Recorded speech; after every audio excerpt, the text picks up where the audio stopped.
Then इसके बाद ally. अब एलाई के बाद आप यहाँ पे यूज करेंगे A H rough angle tag, जिसे लिंक टैग भी बोलते हैं, लिंक टैग। और इसके अंदर हैश में क्या लिख देंगे, हैश। जब हम हैश लिखते हैं तो उसमें मतलब होता है current page reference, current page reference यानी सेम पेज का लिंक होता है। अगर आप चाहते हो कि मैं होम पे क्लिक करूँ, होम पेज में सामने करूँ, तो क्या करो, हैश लगा, तो वो लिंक उसी को ओपन करेगा। देन उसके बाद मैंने यहाँ पे लिख दिया होम। अब ये कॉपी करा, पेस्ट पेस्ट पेस्ट, और देन यहाँ पे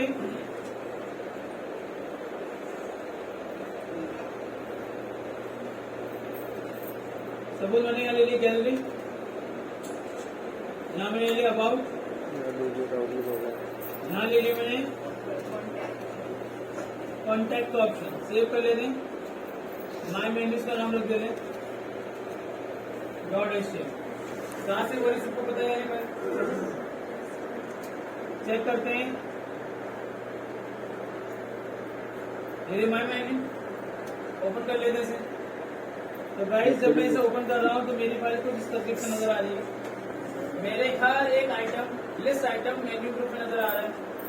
जैसे आप क्लिक अगर करते हैं,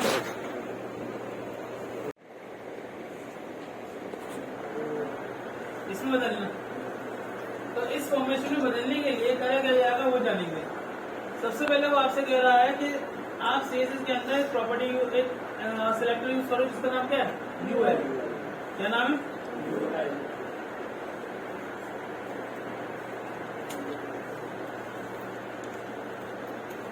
तो यूएल आपको यूज करना है।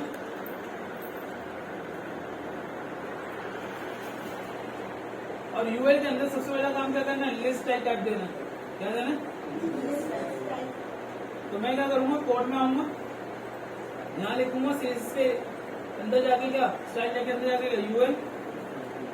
सबसे पहले स्टेप है कि लिखो आप लिस्ट स्टाइल टाइप, और यहाँ पे इसकी वैल्यू क्या कर दो, जब इसकी वैल्यू नन करोगे, नन करने का मतलब ये होगा कि जितने बुलेट्स आ रहे हैं आपके सामने इन्हें रिमूव कर देना।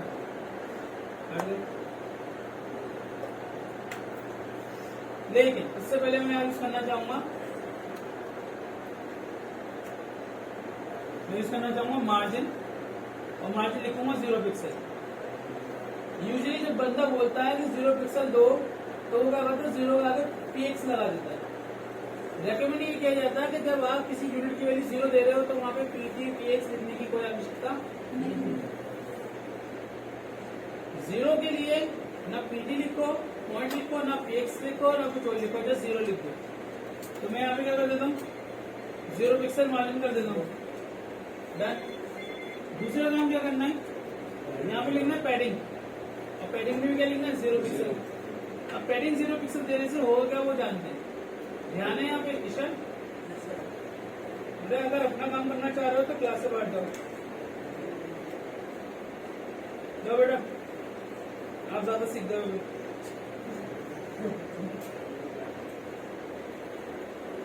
बेटा अगर मैं एक बार बोल देता हूँ ना, मुझे उस बात को दोहराना पसंद नहीं है। अभी भी हैं वहां पे, लेकिन वो बुलेट्स इसलिए नजर नहीं आ रहे हैं क्योंकि मार्जिन उन्हें और पीछे ढकेल रहा है। अगर मैं अभी यहाँ पे बुलेट्स की वैल्यू कर दूं यहाँ पे 3 पिक्सल, अभी थोड़ा सा और गैप देना पड़ेगा, तो 6 पिक्सल करता हूँ, तो अंदर में आपको बुलेट्स नजर आ रहे हैं। तो अब क्या किया जाएगा, सबसे पहले मार्जिन तो हमने कर दिया, यहाँ लिखते हैं लिस्ट, पहले हम लिखते हैं लिस्ट स्टाइल टाइप, और यहाँ पे बुलेट हटा दी। अब अगला काम क्या होगा, अब हम देंगे यहाँ पे पैडिंग। पैडिंग का काम क्या है, पैडिंग का काम ये होगा कि वो बिल्कुल जो स्पेस दे रखा है यहाँ पे, ये सारा ये सब कुछ से रिमूव कर देगा वो।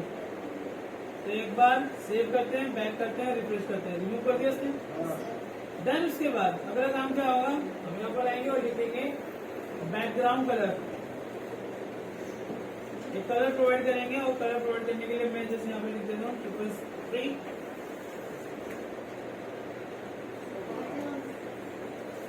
डेटा का कलर वॉयलेट या पर्पल और बैकग्राउंड का कलर है डार्क ग्रे, इसलिए वो विजिबल नहीं हो रहा। दरअसल मैंने कंट्रोल ही कर दिया आपको विजिबल करने के लिए।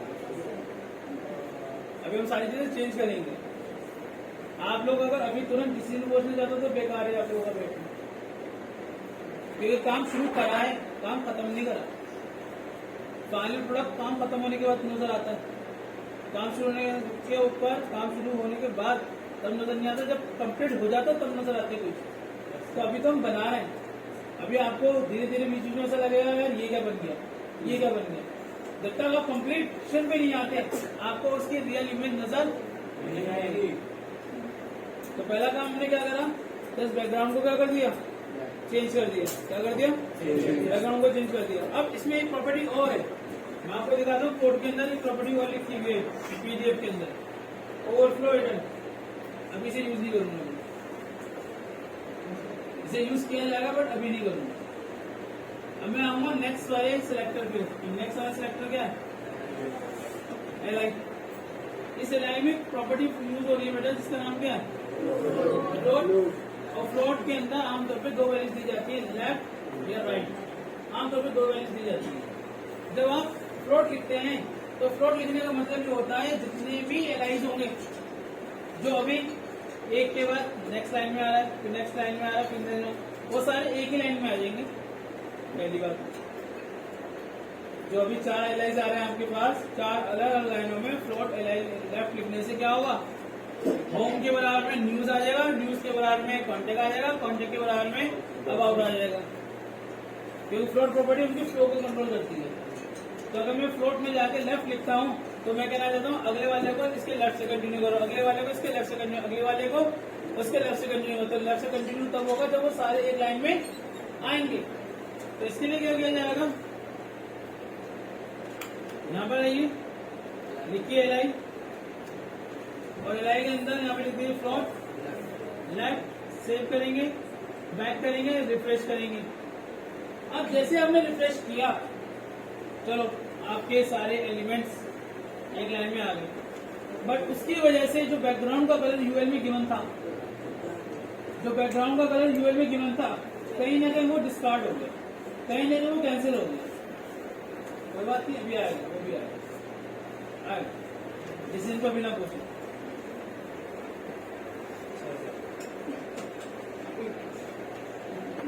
तो फ्लोट लेफ्ट हो गया यहाँ पे फ्लोट। अब आएगी वो वाली प्रॉपर्टी जो मैंने अभी तक स्किप कर रखी है। कौन सी प्रॉपर्टी, यहाँ पर आएंगे और यहाँ पे आगे लिखेंगे ओवरफ्लो, और इसके अंदर एक वैल्यू होती है इसकी hidden, scroll, auto, overflow X, overflow Y, ऐसी कुछ प्रॉपर्टी वैल्यूज होती है इसकी। तो मैं यहाँ पे भी क्या यूज कर रहा हूँ। अब ये हिडन क्या करेगा, वो जाने आपके एलाई में फ्लोट देने के चक्कर में, फ्लोट रखने के चक्कर में उसने सभी यूआईएल के अंदर से जो बैकग्राउंड कलर था वो रिमूव कर दिया। अब जब मैं हिडन प्रॉपर्टी यूज कर, ओवरफ्लो प्रॉपर्टी यूज कर रहा हूँ, हिडन उसकी वैल्यू दे रहा हूँ, तो वो क्या करेगा, वो ये करेगा कि जितना पॉसिबल बैकग्राउंड कलर आ सकता है यूएल में वो देगा, बाकी का जो एक्सेस कलर होगा वो उसको हटा देगा। एक मिसाल समझाता हूँ आप लोगों को, मिसाल से समझिएगा। एग्जाम्पल देता हूँ कि जैसे अभी रोजे चल रहे हैं, इंडेफिनिट ईद आएगी। अब इस दौरान, रमजान के दौरान जो होते हैं सभी घरों के अंदर में क्या होता है, अमूमन जैसे आप दिवाली के दौरान कपड़े बनवाते हैं, हम ईद के दौरान कपड़े बनवाते हैं। हमें तो कई शब्द ऐसे होते हैं जो रेडीमेड खरीदते हैं, बट कुछ लोग होते हैं जो कपड़ा लाते हैं, दर्जी के पास लेके जाते हैं और वहां से सिलवाते हैं। तो सपोज मैं हमेशा हर साल कपड़ा लेकर आता हूँ, दर्जी के पास जाके नाप देकर और सिलवाता हूँ। तो भाई मैं तो लेकर आ गया 4 मीटर या 5 मीटर का कपड़ा। अब उस 5 मीटर के कपड़े में से मेरा कुर्ता पजामा बनेगा। जब दर्जी उस कपड़े को यूज करके कुर्ता पजामा बनाएगा तो डेफिनेट बात है कि उसमें कुछ न कुछ कपड़ा एक्सेस रह जाएगा। भाई मैंने तो उसे एक प्लेन कपड़ा दिया है 5 मीटर, उस 5 मीटर के प्लेन कपड़े से क्या बनाएगा, मेरे लिए ड्रेस बनाएगा, हाँ या ना। उस दौरान जब वो कटिंग करेगा, सिलाई करेगा, तो क्या कुछ एडिशनल कपड़ा बच जाएगा, बचेगा। जैसे लोग बोलते हैं एक्स्ट्रा पीसेस कतरन, सम काइंड ऑफ ऐसा वर्ड यूज करते हैं। तो जब वो मुझे मेरी ड्रेस देगा, या मैं उससे जो ड्रेस लेने जाऊंगा तो भाई वो कपड़े को तैयार दे दीजिए, तो सिर्फ वो मुझे मेरी ड्रेस प्रोवाइड करेगा, लेकिन वो एडिशनल जो कपड़ा बचा है ना मुझे उससे लेना देना ना उसको, वो क्या करेगा, वो उसे कूड़े फेंक देगा। यही काम होगा। बैक करा और रिफ्रेश करा, तो रिफ्रेश करके फिर से करा जा गया। अब सिर्फ कितने दायरे में आ रहा है, उतने दायरे में जितने दायरे के अंदर आपकी एक लाइन में कंटेंट लिखा हुआ है। उससे एडिशनल जो भी डेटा था या जो भी कलर था वो सारा क्या हो गया, हटा दिया गया हिडन की वजह से, उसको निकाल दिया गया, उसको छुपा दिया गया, वो नहीं दिखाया जा रहा। समझ में आई बात? तो मैं चाहता तो डायरेक्टली 4 या 5 प्रॉपर्टी एक साथ लिख सकता था, लेकिन उसको कोई फायदा नहीं था। आपको समझ में आना चाहिए कि कौन सी प्रॉपर्टी क्यों यूज की गई है, कब यूज की गई है। तो हिडन वाली प्रॉपर्टी लास्ट में यूज की जा रही है। डन? इतनी बात समझ में आई? इतनी बात समझ में आई? अब आ जाओ राइट साइड पे लिखे हुए कोड की तरफ। वहां लिखा हुआ li स्पेस ए। क्या मतलब हुआ इसका? li स्पेस ए। आपने जो एंकर टैग का यूज करा, ए टैग का यूज, वो li के अंदर करा है या li के बाहर करा है? li के अंदर। तो आप अगर ये बताना चाहते हो कि सलमान सर li के अंदर जो लिंक है, एंकर टैग है, मैं उसके लिए कोई प्रॉपर्टी लिखना चाहता हूँ, तो लिखा कैसे आएगा? li स्पेस ए। तो ये ब्राउजर को बताएगा कि कौन से एंकर टैग पे अप्लाई करनी है जो li के अंदर है। सीएसएस प्रॉपर्टी जो अप्लाई करनी है एंकर टैग पे, कौन सी करनी है? जो li के अंदर है। और अगर आपने गलती से li हटा दिया होता, सिर्फ ए लिखा होता, तो पूरे पेज में जहां जहां एंकर टैग होता सब पे लगता।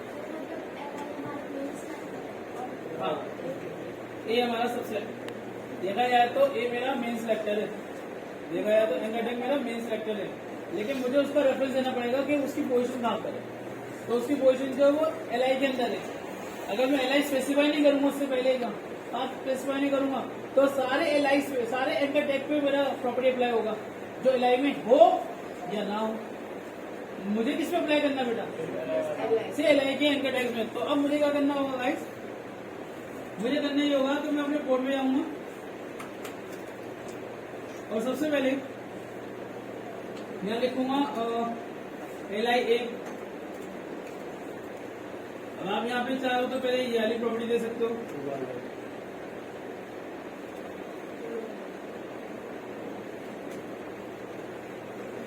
सेकंड प्रॉपर्टी आप दे सकते हो,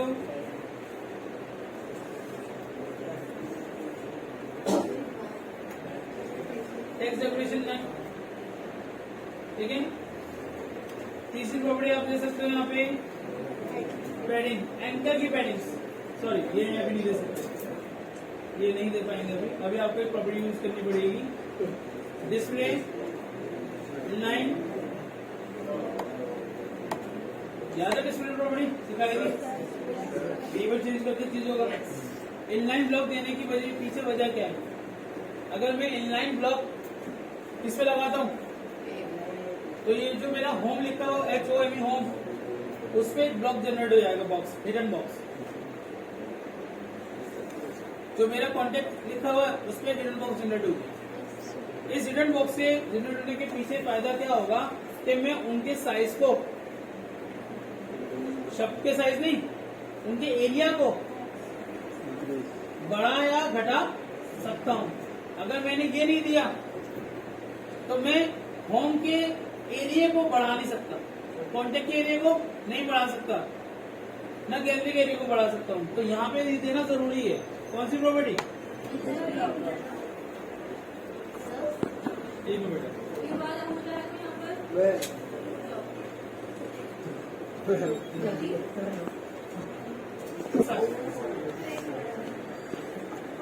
मैंने दिया है 14 पिक्सल और 16 पिक्सल।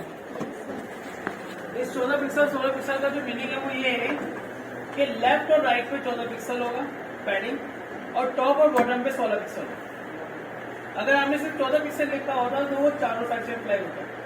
अगर आपने दो वैल्यूज दी है पैडिंग में, एक 14 पिक्सल और, तो पहली वैल्यू जो है वो लेफ्ट और राइट को बिलोंग करेगी और दूसरी वैल्यू जो है वो टॉप और बॉटम को बिलोंग करेगी। अगर आपने 3 वैल्यू दी होती, मान के चलो 14 पिक्सल, 20 पिक्सल, 16 पिक्सल, तो पहली वैल्यू होती लेफ्ट और सॉरी, पहली वैल्यू जो होती है वो थी लेफ्ट की, सेकंड वैल्यू जो होती है वो थी टॉप और बॉटम की, और तीसरी वैल्यू जो होती है वो होती राइट की।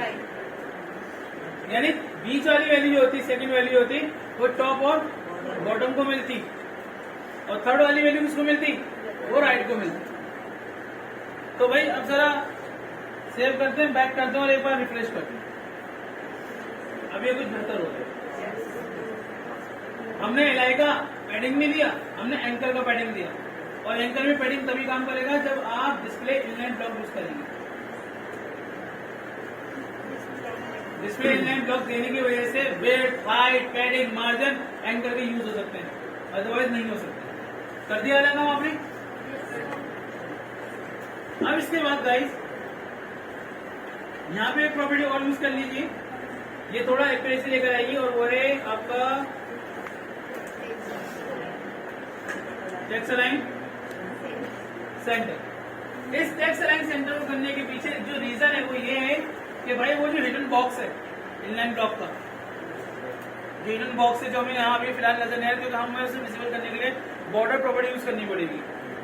तो वो हिडन बॉक्स के अंदर हमारा डेटा बिल्कुल सेंटर्ड होगा, चाहे वो बॉक्स इतना हो, वो बॉक्स इतना बड़ा हो, डेटा किसमें आएगा, बॉक्स के 10 सेंटर। और अगर ऐसा नहीं करते और कभी हमें इसके दायरे को बढ़ाना पड़ता है, तो हमारा जो होम का ऑप्शन है, अबाउट ऑप्शन, कॉन्टेक्ट का, वो कहाँ पर आएगा, बॉक्स के लेफ्ट। तो मुझे बॉक्स के लेफ्ट में नहीं, कहाँ दिखाना है, बॉक्स के सेंटर में दिखाना है, इनलाइन ब्लॉक वाले बॉक्स के। ये काम हो गया। अब आते हैं यहाँ पे, अब नेक्स्ट प्रॉपर्टी यहाँ पे दे रखी है कि आप क्या करोगे, यहाँ पे आप होवर प्रॉपर्टी का यूज करोगे, तो लिखोगे एलआई, एलआई का क्या, एंगल टैग, और एंगल टैग पे क्या होना चाहिए, होवर। जब हम होवर करेंगे तो हम उसके बैकग्राउंड कलर को क्या करना चाहेंगे, चेंज करना चाहेंगे। तो फिलहाल मैंने यहाँ पे लाइम शब्द लिख दिया, नहीं यार सर बैकग्राउंड स्पेलिंग रॉन्ग है सर, बैकग्राउंड की सर बैकग्राउंड की स्पेलिंग रॉन्ग है। धन्यवाद। आ गया? अच्छा नहीं, अब एक काम करो गाइस, एक क्लास बनाओ, क्लास सीएसएस में, कॉन्सेप्ट्स सिलेक्टर्स में, टेक्स्ट में तो क्लास का और आईडी का जोड़। तो एक क्लास बनाने के पीछे रीजन क्या होता है कि हम उस क्लास की प्रॉपर्टीज को किसी को भी दे सकते हैं, H1 को भी, किसी को भी। वहाँ पे स्पेसिफाई इसमें जाएगी, वहाँ पे सिर्फ बंच बनाया जा रहा है। क्या बनाया जा रहा है, कमांड्स का एक बंच, एक गुच्छा, एक ग्रुप बनाया जा रहा है। तो क्लास बनाने के लिए क्या लिखते हैं, डॉट। अगर सीएसएस में, सीएसएस के अंदर आपको कहीं भी डॉट लिखा हुआ नजर आए और डॉट के बाद कोई भी नाम, कोई भी नाम, जैसे मैंने यहाँ पे नाम लिख दिया क्या, तो उसका मतलब ये नाम किस चीज का, एक क्लास का, इसका नाम है, इसका नाम है क्लास का। और अगर आपने लिखा हैश और यहाँ लिख दिया एक्टिव, तो उसका मतलब ये है कि आप बनाने जा रहे हैं क्या, आईडी बना रहे हैं, और यहाँ पे आप क्या बना रहे हैं, एक क्लास बना। ये बात है अपने पास लिख लेना। तो मैं एक क्लास बनाना चाहता हूँ गाइस, तो क्लास बनाने के लिए सिर्फ डॉट लगता है, और डॉट के बाद जो भी नाम आप देना चाहो। यस शिवांग, आईडी और क्लास का इस्तेमाल सीएसएस में तब करा जाता है जब आप पहले से अपना कमांड का सेट बना के रखना चाहते हैं कि जिसको इसकी जरूरत होगी मैं उसे ये कमांड दे दूंगा। जरूरत चाहे H1 की हो, जरूरत चाहे इमेज की हो, जरूरत चाहे एंकर टैग की हो, जरूरत चाहे ULLI की हो।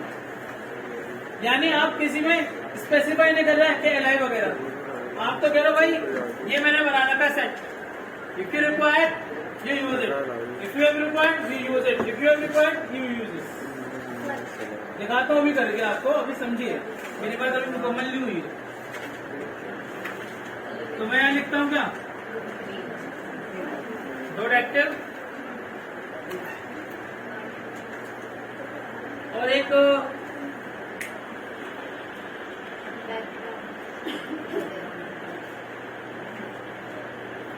अभी आपने प्रॉपर्टी बनाते थी, रिफ्रेश करोगे इसको, कोई यहाँ पे इस्तेमाल नजर नहीं आएगा, क्योंकि आपने अभी तक इसे असाइन नहीं करा। क्या नहीं करा, आपने इस प्रॉपर्टी को इस क्लास को किसी टैग के साथ असाइन नहीं करा। अब इसे असाइन करने का तरीका क्या होता है? इसको असाइन करने का तरीका ये कि ये जो मैंने एंकर टैग बनाया होम वाला, यहाँ लिखूंगा कौन सा शब्द? यहाँ पे दूंगा क्लास नाम का एट्रीब्यूट। क्या दूंगा? और क्लास नाम का एट्रीब्यूट के अंदर लिख दूंगा डॉट नहीं लगाना है। यहाँ पे डॉट सीएसएस की रिप्रेजेंटेशन है कि ये एक क्लास है, लेकिन जब आप एचटीएमएल में उस क्लास को ऐड करना चाहते हो तो आपको यहाँ क्या लिखना है? क्लास इक्वल कोटेशन में उस क्लास का। देखते हैं कि क्या जो रेड कलर है बैकग्राउंड में वो केवल होम में आएगा या नहीं। F5 करते हैं।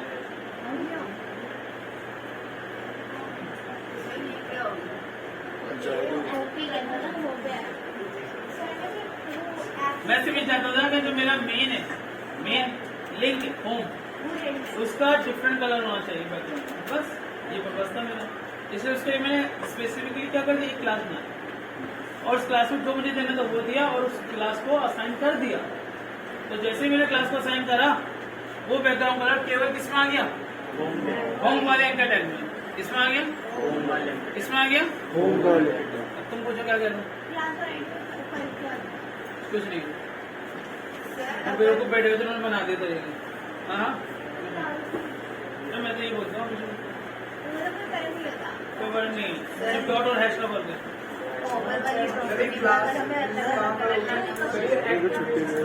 एक मिनट दोबारा बोलो। हाँ, अब इनका जो क्वेश्चन है वो क्लास या आईडी से जुड़ता है। इनका कहना ये है कि सर हर मेन्यू के लिए होवर कलर में डिफरेंस चाहिए। मैंने जो भी तरकीब यूज करी है LI होवर, वो सारे LI के होवर से अप्लाई होगी, सॉरी सारे LI के एंकर से अप्लाई होगी। इनका कहना क्या है? सबके अलग अलग। तो मैं कहूंगा बेटा सबके लिए एक अलग क्लास या आईडी बनाओ। एक्टिव नाम की क्लास बनाइए, एक्टिव 2 नाम की क्लास बना दो होवर की, ताकि जो प्रॉपर्टी तुम दो केवल किस पे अप्लाई हो? उस अकेले पर। तो किसी को स्पेशलाइज करना हो काम, क्लास आईडी के रूप में कर सकते हो आप। तो गाइस यहाँ पे मेरा क्या बन गया? एक मेन्यू बार बन गया। जी बिल्कुल पूछिए। जैसे आपने हाँ अगर हम गैलरी पे दबाए, गैलरी का पेज पे दबाए तो गैलरी गाइड है। एक मिनट रुकना बेटा।